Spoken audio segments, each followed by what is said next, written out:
আসসালামু আলাইকুম মালয়েশিয়া প্রবাসী ভাইগণ, আশা করি আপনার প্রত্যেকে ভালো আছেন। মালয়েশিয়া প্রবাসীদের লুকানো বাস্তবতা জানুন। মালয়েশিয়া আইন কাগজে একরকম আর বাস্তবে আরেক রকম। চলুন খবরে বিস্তারিত জেনে নেওয়া যায়। মালয়েশিয়া কলিং ভিসা আমাদের অনেকের কাছে স্বপ্নের মতো। মালয়েশিয়া গেলে প্রবাসীদের ভাগ্য পরিবর্তন হয়। মালয়েশিয়াতে কাজের অবস্থা অনেক ভালো, এই জিনিসগুলো আমরা প্রত্যেকেই শুনেছি। কিন্তু অনেক তথ্য আছে যেটা আমরা কারোর থেকেই জানতে পারি না। অনেক তথ্য আছে দালাল চক্র আমাদেরকে জানায় না, যেগুলো অজানা তথ্য আজকে চেষ্টা করব আপনাদের সাথে তুলে ধরার জন্য। বাস্তব অভিজ্ঞতা থেকে জানা অনেক কিছু গুরুত্বপূর্ণ তথ্য আপনাদের সাথে তুলে ধরছি। প্রথমত, এক, কম খরচে ভিসা। সরকারি নির্ধারিত খরচে মালয়েশিয়া আসা প্রায় একেবারেই অসম্ভব। বাংলাদেশি এজেন্সি ও বিদেশি রিক্রুটিং কোম্পানির কারণে খরচ বেড়ে যায়। শুধু পাম বাগান ও প্লান্টেশনের ভিসা আসার ক্ষেত্রে তুলনামূলক কম খরচে আসা সম্ভব।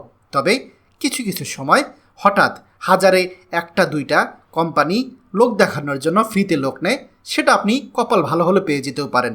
দ্বিতীয়ত, ভিসা নবায়ন খরচ। প্রতি বছর ভিসা নবায়নের খরচ অধিকাংশ কোম্পানি শ্রমিকদের বেতন থেকে কেটে নেয়। খুব অল্প কয়েকটি কোম্পানি নিজের খরচে ভিসা নবায়ন করে থাকে, তবে একেবারে কাটবে না, একটু একটু করে প্রতি মাসে মাসে আপনার যে খরচ থাকে সেখান থেকে আপনার বেতন থেকে কেটে নেবে। তিন, পাসপোর্টের নিয়ন্ত্রণ। বেশিরভাগ কোম্পানি শ্রমিকরা আসলে তাদের পাসপোর্টগুলো নিজেদের কাছে রাখে, আর সাধারণ ফটোকপি হাতে দেওয়া হয়। মেডিকেল বা দেশে ফেরার সময়ই একমাত্র আপনি আপনার পাসপোর্ট ফেরত পাবেন। চার, চুক্তির মেয়াদ ও কোম্পানি পরিবর্তন। শ্রমিকদের প্রথমে 3 বছরের চুক্তি হয়, এরপর একই কোম্পানিতে সর্বোচ্চ 13 বছর পর্যন্ত আপনি নবায়ন করতে পারবেন।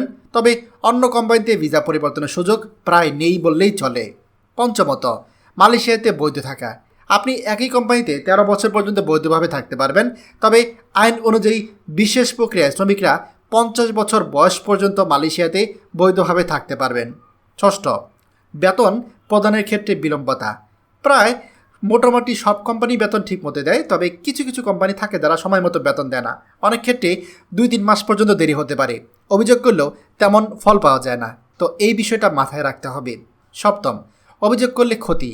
কোম্পানির বিরুদ্ধে যদি আপনি অভিযোগ করেন, সেক্ষেত্রে উল্টো শ্রমিকের ক্ষতি হয়ে যায় বেশিরভাগ ক্ষেত্রেই, এবং দেশে পাঠিয়ে দেওয়ার ঝুঁকি থাকে। তাই শুরুতে কঠিন পরিবেশেও আপনাকে মানিয়ে নিতে হবে এবং অবশ্যই সহনশীল হতে হবে।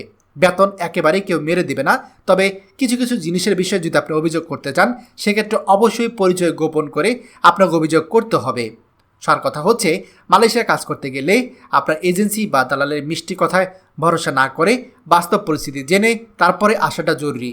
যে কোম্পানি বা সেক্টরে ভিসা পাবেন সেখানেই কাজ করতে হবে। নিয়ম ভাঙলে ইমিগ্রেশনের হাতে ধরা পড়া এবং দেশে ফেরত পাঠানো হতে পারে।